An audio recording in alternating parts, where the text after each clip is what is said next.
Happy Saturday, everybody. It's your boy T-keyZ here. I pray and hope that you've enjoyed your 4th of July. Y'all, listen.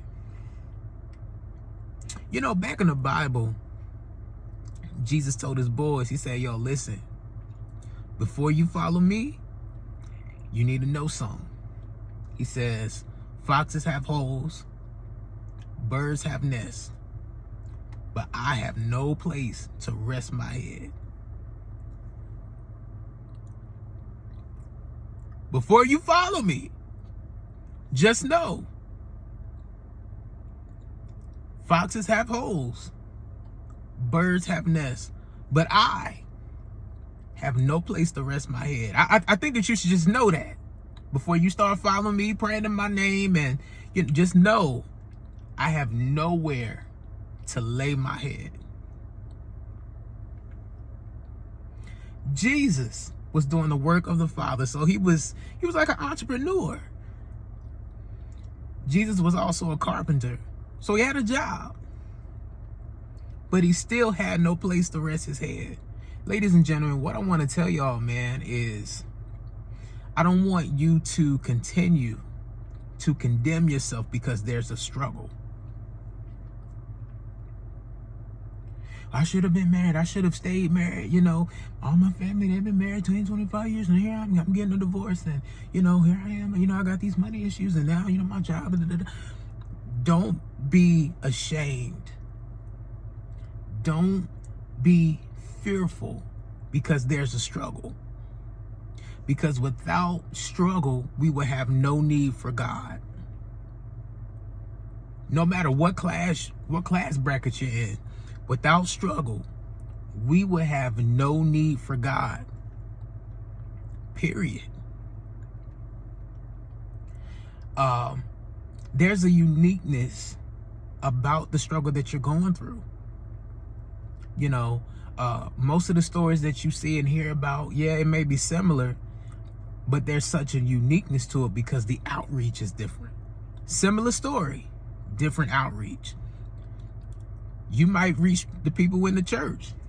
I might have to reach the people in the street. You know what I'm saying? So, like, there is always such a uniqueness about struggle. And if anybody has the audacity to put their mouth on your struggle, just know that they have not been where you've been. They are not going where you are going. There's such a uniqueness to your struggle, y'all. Don't be ashamed of it. Don't be afraid of it. Jesus, he said, yo, listen, even though I'm God, I got a job, I do all these things in my Father's name, I have no place to rest my head. Don't be ashamed of the struggle, y'all, because there's such a uniqueness to it.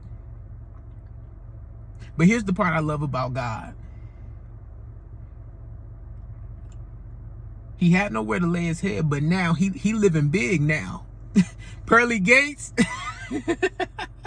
Pearly gates. Streets are paved with gold.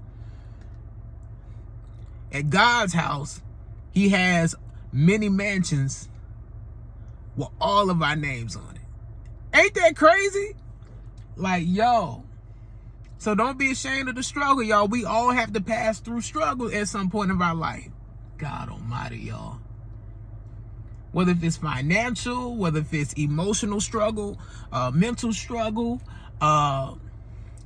you know, struggling with children. I mean, there's just all types of struggle outside of money. You know what I'm saying? So what I'm telling you is, I'm not telling you to be homeless. I'm not encouraging homelessness. But what I'm saying, you know, have a little nest. You know what I'm saying? Because anything that you are willing to sacrifice for God, there's going to be some form of struggle. And I apologize for this video being lengthy, but there's going to be some form of struggle. Anything that you sacrifice for God, there's going to be a struggle. God told Abraham, yo, go kill your son. It was a struggle. Abraham like, yep, okay, God. No. That was a struggle. I could just only imagine, like, man, you want me to kill myself? Okay, God. You know what I'm saying? So like regardless, y'all, there is always going to be a struggle because there's always going to be a need for God. We're going to talk more about it. All right. I love y'all. God bless.